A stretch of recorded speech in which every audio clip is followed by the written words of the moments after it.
Once in a blue moon on the budget side of RC, we have reason to get excited. And today we have a reason to be excited. I'm holding an F16 50mm EDF.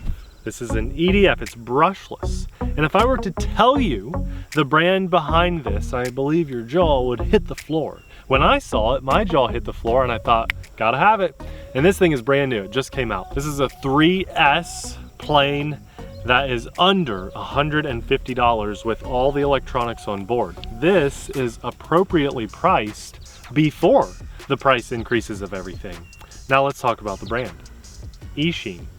Eachine, which has made those awesome ready-to-fly warbirds, has now stepped into the realm of plug and play. All you need to get this in the air is your own receiver and your own battery. Of course, your own transmitter and charger, but to those of you that have only flown Eachine planes before and you're used to them being ready to fly, this is the norm in this hobby. You buy one radio, which means you save money on all future purchases. That's why this is only $150. It's actually under $150. I looked at it and it said 130 some, Nate. There you go. So I just didn't want to oversell the price point because the price might go up a little bit, but Eachine usually stays pretty rock solid. And it's worth noting, guys, this was not your traditional overseas, I call it a build. Some old timers don't like that, but this was a build and it went together extremely fast. I did it just casually sitting on the porch with my hot glue gun. My hot glue gun alone.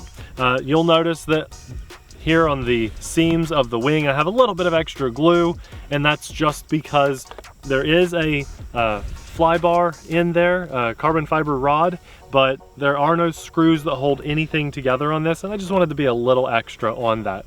You glue the vertical stabilizer on, the tip of the nose, the two wings get glued on, and your horizontal stabilizer in 2 pieces. So it's 6 pieces in total that you glue on, and it was extremely easy to do. You install your push rods on there for all the control surfaces, and if you're counting, yes, there is not a rudder on this. It's very similar to the F16 Falcon or maybe the F15 Eagle, at least in function. The one thing that's missing on this one is landing gear, but that's probably where we're saving some money. And in fact, Abby and I hand launch our smaller EDFs now anyway. So I have a safe receiver in here. I don't know if I'll use safe, but I felt the need to like tell everybody about this because Eachine, awesome. Do more of this. I haven't flown it yet, okay? This will be a maiden flight. Fingers crossed. I want it to be good, I really want this to be good because I love that Eachine is in this market. As we see prices going up with everybody else,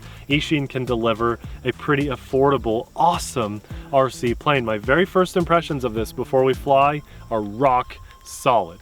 Let's fly it and see if that follows through with the first impressions.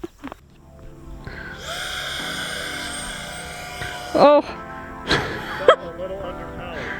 He said it felt kind of underpowered. But I don't know if he gave it enough throttle before he launched it, so. This is what you get with a maiden. It looked to me like just the hatch popped off. Yeah, he said he's gonna push the battery farther toward the rear of the plane, and so hopefully that helps with the lift. Okay.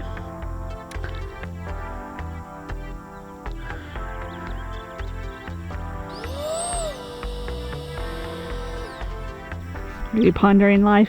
Oh yeah, I'm sitting out here trying to figure out why we have ailerons, not elevator, because they don't feel stripped, right? They're not stripped. And then throttle's fine. I think that also on that launch, I don't know, maybe I needed more elevator. So just process of elimination, you gotta figure out what's going on. I swapped these over to try and see if maybe I have a dead channel. You never know.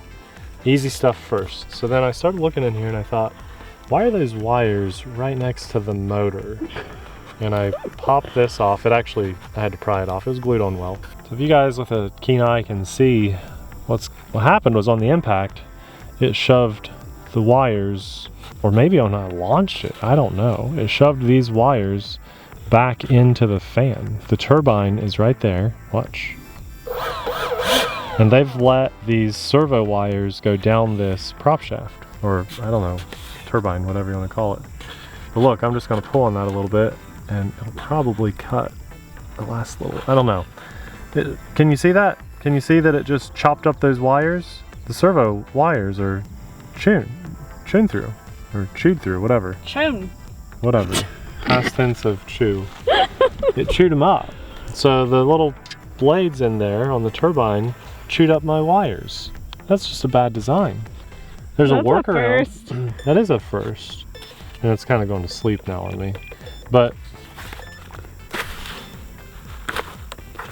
that's an absolute first. And I have to say, if we can't have a belly landing under power, then what's the point? Am I right? I mean, I was so rooting for this.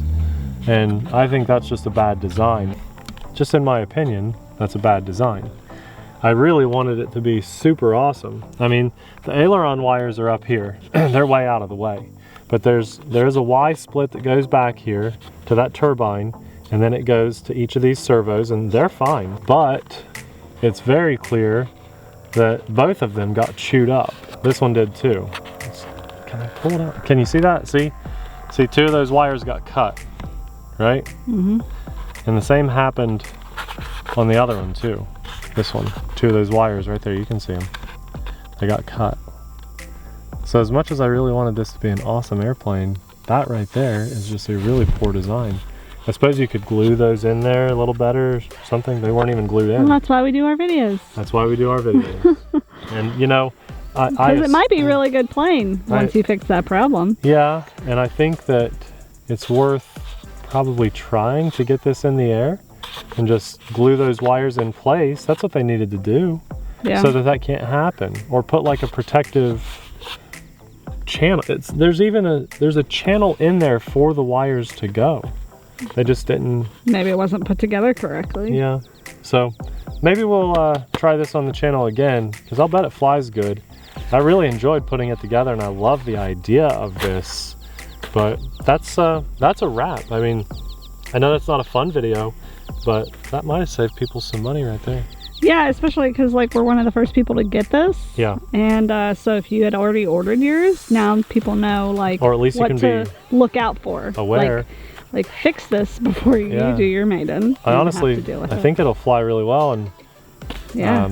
I do want to try to get this in the air, so we'll see about that. But that's a maiden flight, and I can't remember who I was talking to, but it was at the event that we recently attended, Under the Radar, of course. And somebody told me, I love your videos, but I just don't understand maidens. I don't understand anybody's maidens.